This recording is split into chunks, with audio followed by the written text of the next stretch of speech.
আসসালামু আলাইকুম প্রিয় ভিউয়ার্স, আমরা আজকে আপনাদের দেখাবো ডিগ্রি কিংবা ডিগ্রি সমতুল্য যে ডিগ্রির উপবৃত্তির আবেদন করতে হয়, অর্থাৎ প্রধানমন্ত্রী শিক্ষা সহায়তা ট্রাস্ট যেখান থেকে যে আপনি আবেদন করে ডিগ্রি উপবৃত্তিটি পাবেন সেটি আবেদন।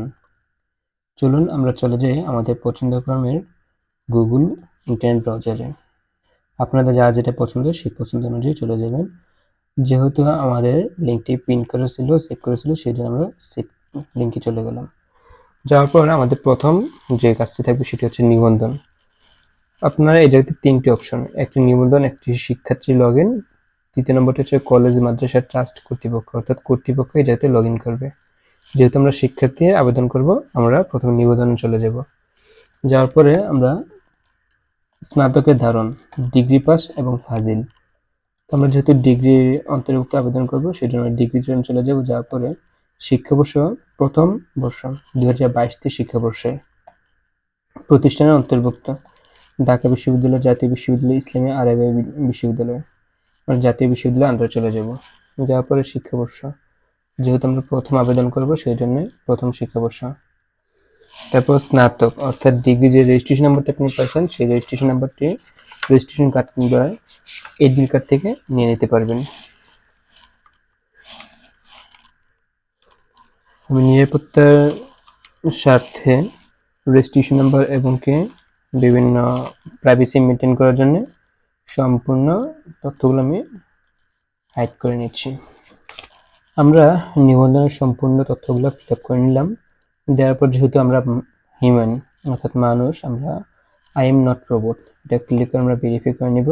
যাওয়ার পরে নিবন্ধনে ক্লিক করব। যদি আপনার তথ্য সব ঠিকঠাক থাকে তাহলে পরবর্তী পাসওয়ার্ড সেভ করার জন্য আপনার অপশন চলে আসবে। আপনার পছন্দক্রমে 6টি অথবা 6টির অধিক পাসওয়ার্ড দিয়ে আপনি পাসওয়ার্ড সেভ করে নিন। অবশ্যই সেই পাসওয়ার্ডটি পরবর্তীতে আপনার মনে রাখতে হবে। রেজিস্ট্রেশন নাম্বার এবং পাসওয়ার্ড বসিয়ে আমরা লগ ইন করে নিচ্ছি। এখন চলে আসলাম আমাদের মূল কাজে, অর্থাৎ যখন আমরা আবেদন প্রক্রিয়ায় চলে আসব তখন আমরা দেখতে পাবো এরকম একটি ড্যাশবোর্ড, যেখানে আবেদন কোড নামে একটা অপশন থাকবে। আর আমরা দেখতে পাচ্ছি যে সময়সীমা আর বর্তমান অবস্থা হচ্ছে অ্যাক্টিভ, সময়সীমা 18/5/2025, অর্থাৎ যেহেতু আজকে এই এপ্রিল মাসের 17 তারিখ আর সময়সীমা আছে আগামী মাসে অর্থাৎ মে মাসের 18 তারিখ পর্যন্ত। তো এটা আপনারা অস্থিরে যে কোনো সময় করতে পারেন, বিশাল প্রায় 1 মাস সময় আছে। আমরা আবেদনে চলে যাব। যাওয়ার পরে শিক্ষার্থীর উচ্চ মাধ্যমিক পরীক্ষার তথ্য, অর্থাৎ আপনার এই জায়গাতে যে শিক্ষার্থী যে স্কুল থেকে যে কলেজ থেকে পাশ করছে সেই কলেজের নামটি অবশ্যই এই জায়গাতে বসিয়ে দিতে হবে।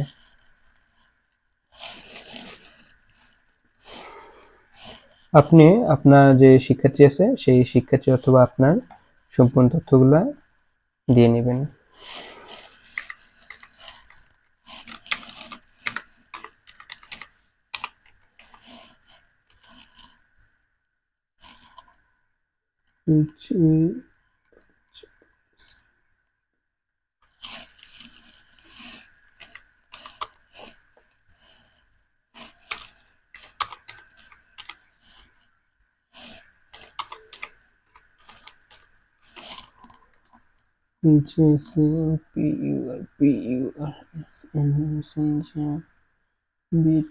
কলেজ।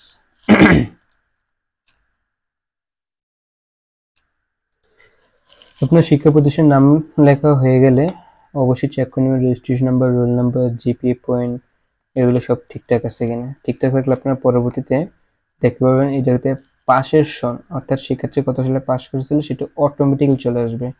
তারপর আপনারা অবশ্যই এগুলা ম্যানুয়ালি চেক করে নিয়ে নেবেন, অনেক সময় অটোতে ভুল আসে। তারপর শিক্ষার্থীর শিক্ষাবর্ষ, আপনার রেজিস্ট্রেশন কার্ডে অবশ্যই দেখতে পাবেন যে শিক্ষার্থী কত সালে শিক্ষাবর্ষতে ছিল, সেশন ইয়ার। আপনারা এই রেজিস্ট্রেশন কার্ড কিংবা এডমিট কার্ডে সেশন ইয়ার নামে একটি অপশন দেখতে পারবেন যে কত সালে মানে কত কত শিক্ষাবর্ষ ছিল। এটা পাস না, পাস হচ্ছে 2021 আমারটা, আর শিক্ষাবর্ষ হচ্ছে 19-20, অর্থাৎ যে বছর পাস করে এর আগের 2 বছর শিক্ষাবর্ষ হয়। আর যদি কারো গ্যাপ থাকে তাহলে 2-1 বছর আরো কমতে পারে। তারপর গ্রুপগুলোর সবগুলো যাচাই বাছাই করে নেবেন খুব মনোযোগ দিয়ে, যাতে কোনো প্রকার ভুল ভ্রান্তি না হয়। মনে রাখবেন, এগুলো একবার ভুল হলে পরবর্তীতে কারেকশন করার অপশন থাকবে না। এই জায়গায় চলে আসবে আপনার ডিগ্রি ইনফরমেশন, শিক্ষা ভর্তি বর্ষ। আমাদের শিক্ষার্থী যেহেতু 22-23 শিক্ষাবর্ষ, তাহলে ভর্তি হয়েছে 2023 সালে, এটি দিয়ে নিব। তারপর এগিয়ে যাব, শিক্ষার্থীর নাম, ব্যক্তিগত তথ্য চলে আসবে। শিক্ষার্থীর নাম, শিক্ষার্থীর জাতীয় পরিচয়পত্র, শিক্ষার্থীর জন্ম নিবন্ধন নাম্বার, ইন টোটাল সবকিছু আপনার এই জায়গাতে ফিল আপ করতে হবে। তাই অবশ্যই এই তথ্যগুলা আগে থেকে সংগ্রহ করে রাখবেন। আর কি কি তথ্য লাগবে সেই ডকুমেন্টের নামগুলা, সেই তথ্যগুলোর নামগুলো আমি এই ডিসক্রিপশন লিংকে দিয়ে দিব, আপনারা সেই জায়গা থেকে অবশ্যই তথ্যগুলো দেখে নেবেন। খুব ঠান্ডা মাথায় বুঝে শুনে এই রেজিস্ট্রেশন নাম্বার, রোল নাম্বার এবং যে ইনফরমেশনগুলো আছে সেগুলা আপনার ফিল আপ করতে হবে। আরেকটি বিষয়, আপনার ব্যক্তিগত তথ্যের এই জায়গায় দেখতে পাচ্ছেন যে ব্যাংকিং অ্যাকাউন্ট নাম্বার, অর্থাৎ ব্যাংকিং নাম্বার, আর হচ্ছে নিচে মোবাইল ব্যাংকিং।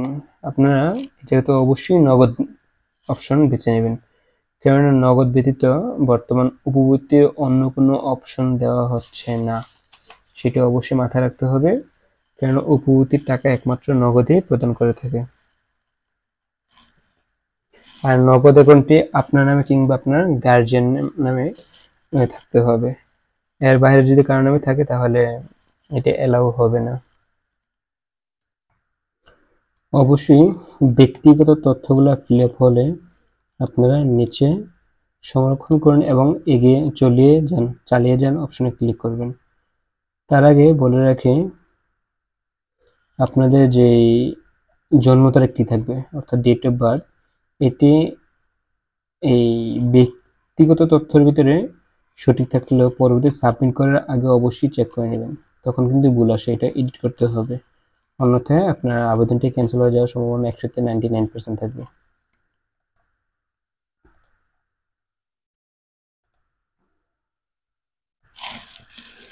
এই জায়গায় আপনি অভিভাবক দিবেন, অভিভাবকের সম্পূর্ণ তথ্যগুলো আবার চেক করে ভালো করে বুঝে শুনে দিয়ে দিবেন। আপনার অভিভাবকের যে তথ্যগুলো আসবে, এই অভিভাবকের তথ্যগুলো সম্পূর্ণ ভালো করে চেক করে তথ্যগুলো ফিল আপ করবেন। এই জায়গায় চেষ্টা করবেন আপনার কিছু তথ্য আপনি বুঝে শুনে দেওয়ার জন্য, না হলে আপনার ফর্মটি ক্যান্সেল হতে পারে। বিশেষ করে আপনারা এই জায়গায় আসার পরে কৃষি জমি যতটুকু কম দিতে পারেন নাই দিলেও ভালো হয়। তারপর অকৃষি জমি সেটাও অনেকটাই কমাই দিবেন, চেষ্টা করবেন 2-3% দেওয়ার জন্য। আমরা অনেক সময় এই জিনিসটি ভুল করি, এবং কি না বুঝে দিই।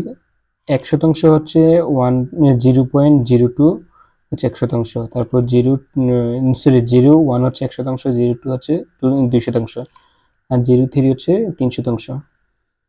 মোট ভূমি আপনার নিচে চলে আসবে। আর বাৎসরিক আয় দেখবেন এই জায়গাতে একটা অটো অপশন দেওয়া আছে, সেটি আপনার 2,000, 5,000, 10,000, 20,000 টাকা আসতে পারে, সেটি আপনি চেষ্টা করুন 5,000 টাকার নিচে দেওয়ার জন্য। বাৎসরিক আয়, দৈনিক ইনকাম বা বার্ষিক ইনকাম না, বাৎসরিক আয় দিবেন এই 5,000 টাকার নিচে, তাহলে আপনার এটি একটু গ্রহণযোগ্য হতে পারে। পরিবারের সদস্য এটি আপনি রাখতে পারেন 4-5 জন বা 3-4 জন, তত বেশি দেওয়ার দরকার নেই। আর সবকিছু তথ্য আপনারা ভালো করে যাচাই বাছাই করে দেখে শুনে তারপর সংরক্ষণ করুন এবং চালিয়ে যান অপশনে ক্লিক করবেন।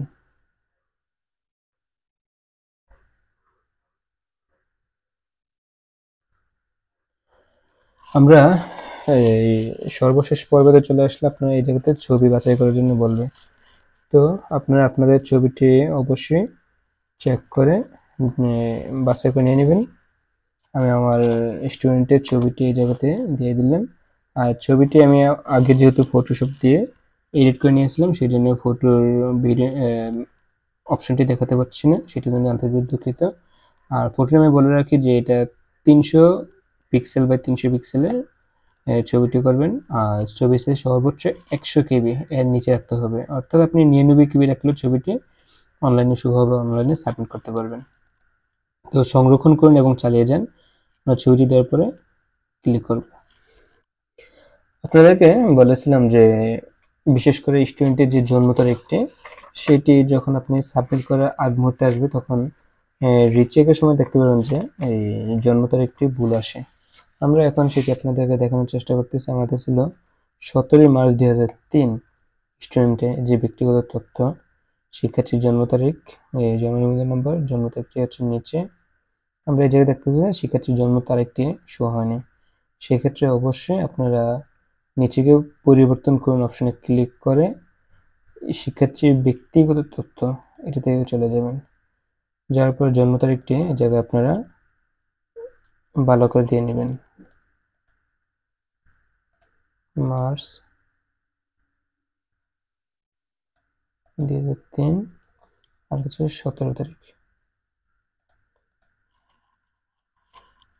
এই অপশনটি যদি আপনারা এডিট করে না নেন তাহলে কিন্তু জন্ম তারিখ এবং সার্টিফিকেটের সাথে আপনার আবেদনের প্রক্রিয়ার জন্ম তারিখটি ম্যাচ হবে না, তখন কি আবেদনটি টোটালি ক্যান্সেল হয়ে যাবে ফলস বিবেচনায়। তারপর কারেকশন করে সংরক্ষণ করুন এবং চালিয়ে যান। ক্লিক করে সরাসরি আপনারা নিচে থেকেও এই ধাপগুলো অতিক্রম করতে পারেন। এখন যদি আমরা নিচে আসি তাহলে দেখতে পাচ্ছি 17 মার্চ 2003। এখন জন্ম তারিখটি ঠিকঠাক মতো চলে আসছে। আমরা সবকিছু ঠিকঠাক থাকলে অবশ্যই আমরা নিচে দেব উপবর্তীর জন্য আবেদন করুন এই অপশনটি। আপনার সবকিছু ঠিকঠাক থাকলে উপবর্তীর জন্য আবেদন করুন এই অপশনটিতে ক্লিক করে ফর্মটি সাবমিট করে নেবেন। আমাদের যে নোটিফিকেশন চলে আসছে, অনুরোধ নিশ্চিত করুন একবার অ্যাপ্লিকেশন সাবমিট করার পর তথ্য পরিবর্তন করা যাবে না।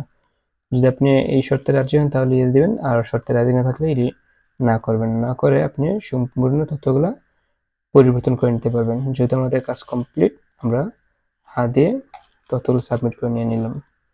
এখন আপনারা দেখতে পাচ্ছেন যে বিজ্ঞপ্তির নাম, কার্যক্রম, অবস্থা, সময়সীমা, এখন আবেদিত লেখা চলে আসছে। আগে ছিল আবেদন করুন, এখন হচ্ছে আবেদিত, অর্থাৎ আমাদের আবেদনটি কমপ্লিট করা হয়ে গেছে। এখন আমরা আবেদনের ডাউনলোড ফাইলটি ডাউনলোড করার জন্য আমরা চলে যাব এই কর্নারে নামের উপরে ক্লিক করলে প্রোফাইলে ক্লিক করলে দেখতে পারবো যে অ্যাপ্লিকেশন ডাউনলোড করুন এই অপশনটি। আমরা অ্যাপ্লিকেশনটি ডাউনলোড করে নেব। যেহেতু আমার কাছে একাধিক ফাইল সেভ করতে হচ্ছে সেজন্য আমি অবশ্যই রেজিস্ট্রেশন নাম্বার দিয়ে সেভ করে নিচ্ছি। আপনারা আপনাদের ইচ্ছা মতো ফাইলটি সেভ করে তারপর ওপেন করতে পারবেন। এটি হচ্ছে আমাদের যে উপবর্তীর জন্য আবেদন করা যে ফর্মটি, সেটি আমাদের আবেদন এখন কমপ্লিট। সো আপনারা যারা ভিডিওটি শুরু থেকে শেষ পর্যন্ত দেখলেন তাদেরকে অসংখ্য ধন্যবাদ। ভিডিওটি ভালো লাগলে অবশ্যই শেয়ার করে দিবেন এবং আপনার বন্ধুদেরকে জানিয়ে দিবেন। আর বিশেষ করে অনুরোধ থাকবে আমাদের চ্যানেলটি সাবস্ক্রাইব করে পাশে থাকবেন। আসসালামু আলাইকুম।